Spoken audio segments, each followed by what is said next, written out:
Welcome back to Lifestyle Medicine Global. Today I'm going to talk about what causes diabetes. In my first video, I did give an overview in regards to diabetes management and reversal. And today I'm going to really look into what causes diabetes, showing more of illustrations and diagrams. That way you can see what's going on. So, what causes diabetes? I know I talked about this in my first video, talking about the intramyocellular lipids. That is fat accumulation inside the cells that makes the cells insulin resistant. That is inability of the insulin to open the cells so the glucose can come in. So then what happens is the glucose stays high in the blood.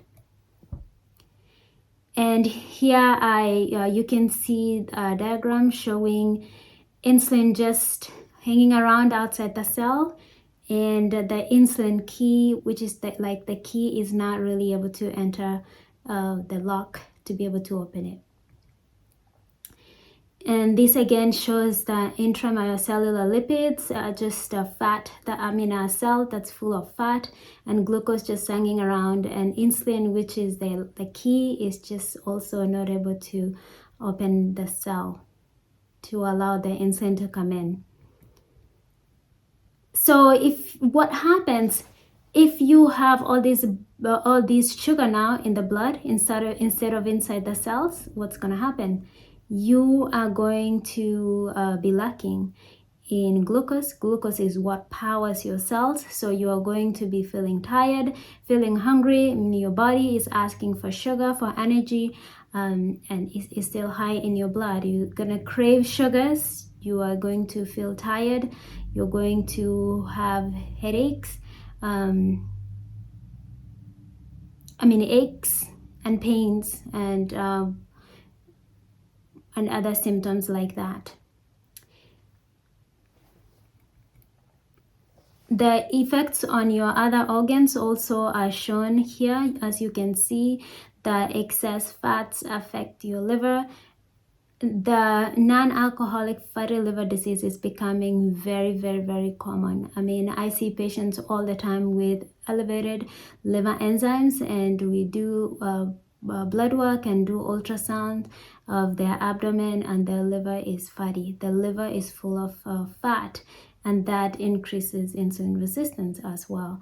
You can see the pancreas gets bigger and it increases its insulin output, and then your muscles are resistant to insulin. And I want you to understand that being resistant to insulin just means that the key, which is insulin, is not able to open the cell. As I showed you earlier, that lock is not able to, the key is not able to open the lock to allow the channels to open and to let insulin go in. And you can see your brain can be affected. Your brain uses glucose. That's the only thing it uses. So if you don't have, you can get impaired energy, disturbed brain development as well. And then you get atherosclerosis because of all these fat accumulation now that's in the blood, and also polycystic ovarian syndrome called PCOS. And PCOS causes infertility. So this is easily fixable cause of infertility, and I can say that it's becoming quite common because of obesity, because of overweight, that females are having trouble to conceive because of the polycystic ovarian syndrome. We talked about that. What really causes diabetes is the fat inside the muscle cells and inside the liver cells that lead to insulin resistance. So where does glucose come in? And we're going to look into that to answer our question, does sugar cause diabetes? Sources of fat, we talked about this already. This is coming primarily from your animal-based foods, your meat, chicken, eggs, dairy, and even fish. And this is because animal foods are fatty in nature, and I'll show you a table in a little bit that compares plant food to animal food, and animal foods are naturally high in fat.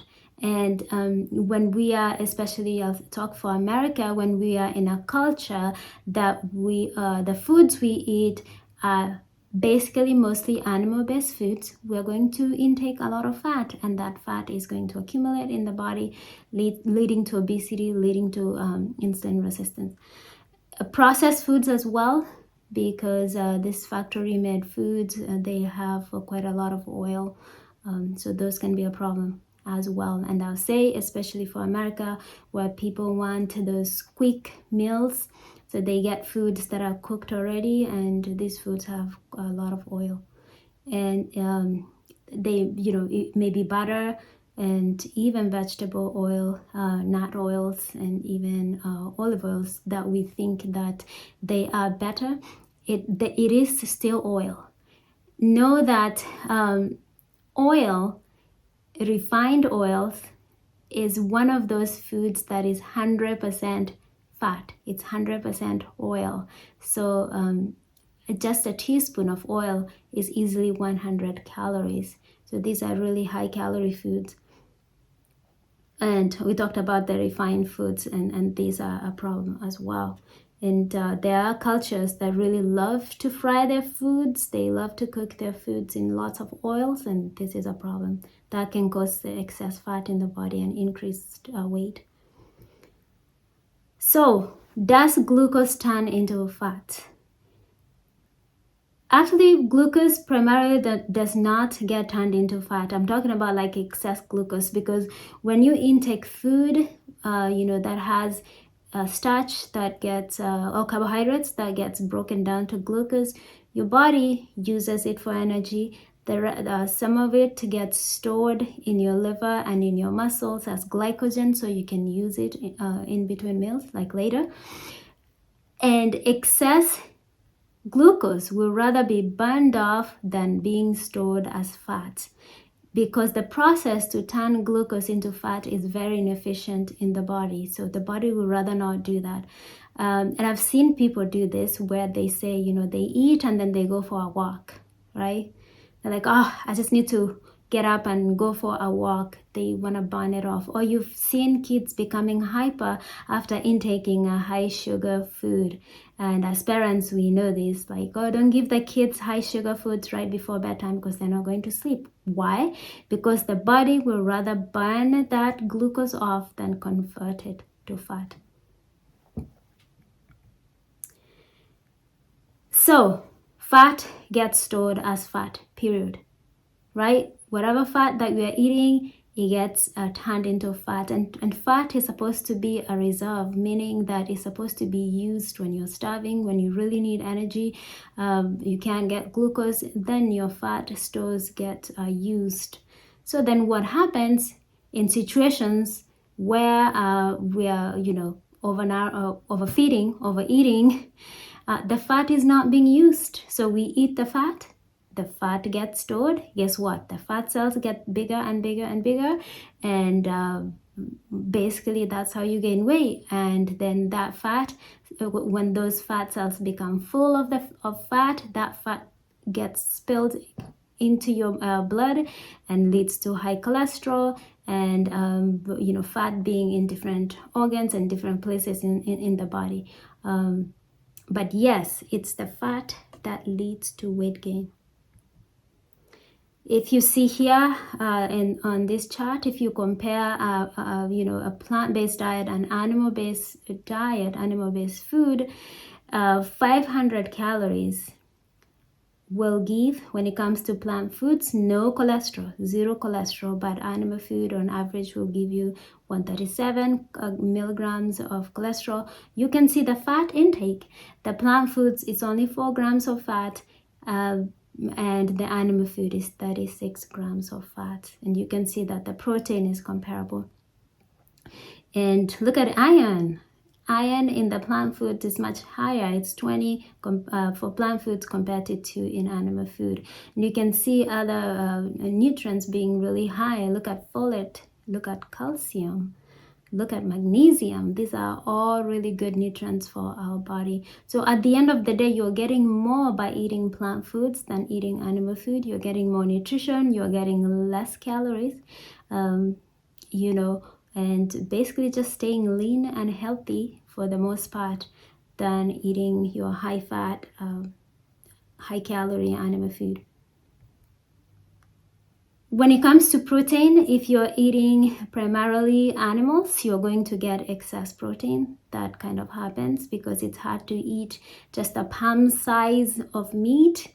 People tend to eat much more than that.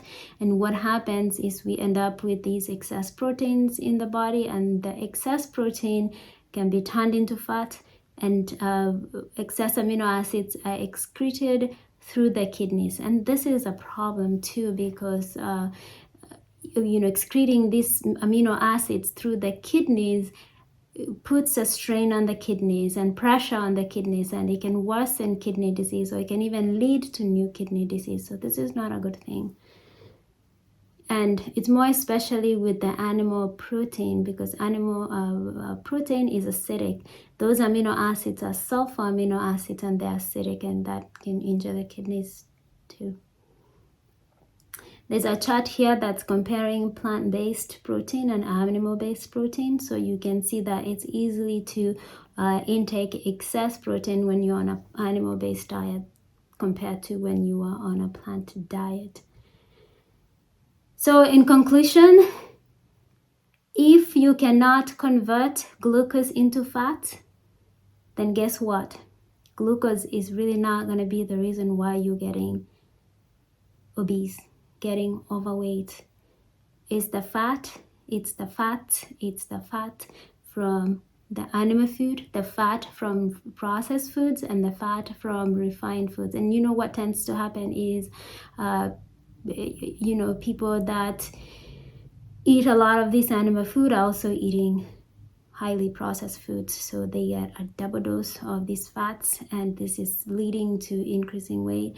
And of course, we don't want to forget things that are really unnatural sugars, like all these high fructose corn syrup. That's a problem as well. So that can also be a problem, leading because of the excessive calories that you may end up storing that as you can store that as fat. So you want to stick with the natural sugars. So fat causes insulin resistance, which then leads to diabetes. Eliminating fat from diet will stop. You can imagine if you stopped intaking this fat, what will happen is the body will use the fat that you already have slowly. And actually not even that slow. You can start to see real changes in a matter of weeks. 2, 3, 4, 5 weeks, you can really see, you can lose even up to 6 pounds a week by doing this. So it happens quite drastically. So decreasing that fat content in the body will lead to insulin sensitivity. And guess what? Insulin sensitivity equals to better managed diabetes, or even better, reversal of your diabetes and cure of diabetes. So the good news is you can have your diabetes cured, or you can even get off of your medicines, even half of your medicines or more. And that's really what you want. It's not, because normally what's going to happen if we don't do anything in regards to changing the diet, it's going to be more and more medicines and diabetes complications, and it's just a sad path to take. So it's simple, and I understand it's not as simple at the same time, but it's easy. I keep saying that the problem is easy to fix. Once we have figured out where the problem is, it's easy to fix. It's eliminating the animal foods, eliminating processed foods, minimizing processed oils at home, and even trying other ways to cook your food, like water saute and or broth, saute with broth, and eliminating using excessive oils, and just reserving the oils for things that you really have to use oils. be careful with things like nuts and avocado because they are high in calorie, even though they're healthy fats. So I will be careful, use those cautiously, and use seeds. I'm talking about things like chia seeds, flax seeds. Those are healthy. They give you omega-3 fatty acids. Use like a tablespoon a day when you use them, because they have oils as well. So we now know what causes diabetes and we know how to fix it. So let's go ahead and cure diabetes so we can be back in awesome health. We now know what causes diabetes and we know how to fix it. Let's go ahead and fix it and be able to be cured of diabetes, because that is the great news, that diabetes is not only manageable, but it's curable. Thank you and see you next time.